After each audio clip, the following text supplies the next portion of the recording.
For countless generations, the forest was not feared. It was trusted. Early humans believed the trees stood between them and death. Thick leaves softened sound. Roots fed empty stomachs. Shadows cooled skin burned by the sun. The forest shaped memory. Paths were learned before fear. Shelters rebuilt where ancestors once slept. Fire burned under the same branches year after year. Children grew believing the forest watched over them. They followed insects. They climbed roots. They drank from streams without hesitation. The forest felt alive, but kind. No one noticed the change at first. The rain came late, then lighter, then not at all. Streams slowed, mud cracked, leaves lost color. Animals reacted before humans did. Herbivores migrated early, moving deeper, farther, faster. Predators stayed. Hunger arrived quietly, not as pain, but as absence. Meals became smaller, hunts lasted longer, returns came empty. Then predators changed. They stopped hiding, they hunted in daylight, they moved closer to camps. They watched humans eat. Birdsong faded, insects vanished. The forest grew silent. Silence was never peace. Silence meant something was watching. Fire became unreliable. Wood was either wet or rotten. Smoke rose too high, revealing camps to hungry eyes. Storms arrived without warning, violent, short. Trees fell without wind, crushing shelters, killing sleepers. Early humans climbed trees at night to escape predators, but branches snapped. Falls broke bones.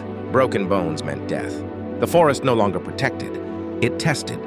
People began dying without claws or teeth. Disease spread through damp air. Coughing weakened bodies. Fever burned strength away. Children stopped playing. Adults stopped trusting. One elder noticed a pattern. Those who stayed died. Those who moved survived. The forest punished stillness.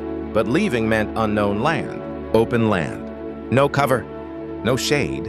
The decision came without words. Shelters were abandoned. Fire pits left cold.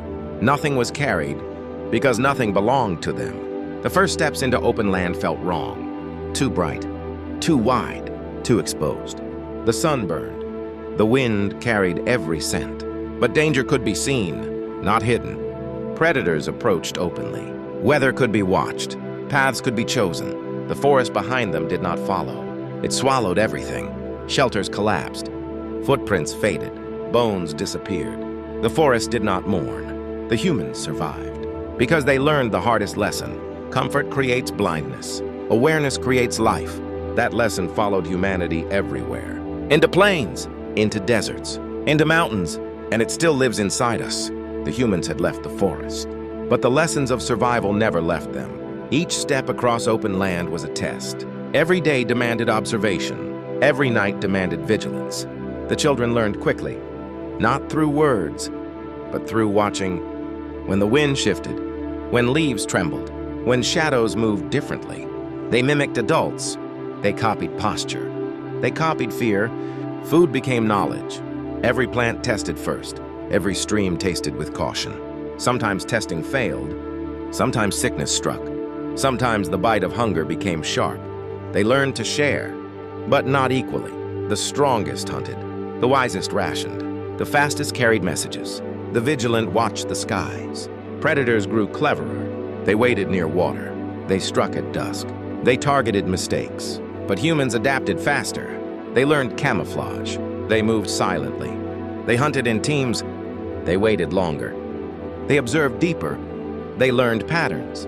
The rhythm of rivers, the cycle of prey, the way the wind carried scent, the way clouds predicted storms. The forest behind them still waited, but they never returned. Not because it was safe, but because survival had changed. Fire became more than warmth. It was protection, a signal, a trap for small predators. Every night they huddled, bodies together, warmth shared, breath counted, eyes rotated. They survived storms. They survived sickness. They survived predators. And they survived fear itself. One night the elder pointed to the stars, and the children understood. Every pattern had meaning. Every movement had consequence.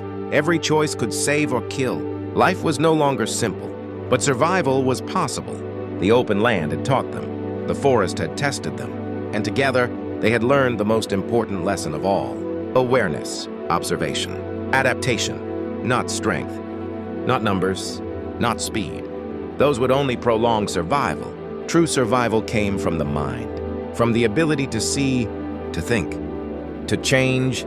Generations would remember, even when forests returned, even when rivers flowed freely again, even when predators became scarce. They remembered the season of silence, the season of hunger, the season that tested everything. Memory became instinct. Instinct became life. And the humans survived because they learned to move, to breathe, to wait, to live. The forest behind them remained, but no longer had power. The humans had become the first masters of awareness. Not conquerors, not kings, but survivors. They walked forward, eyes open, minds sharper, bodies ready, and somewhere deep inside, every human remembered the forest, and every shadow, and every step. That taught them how to be human.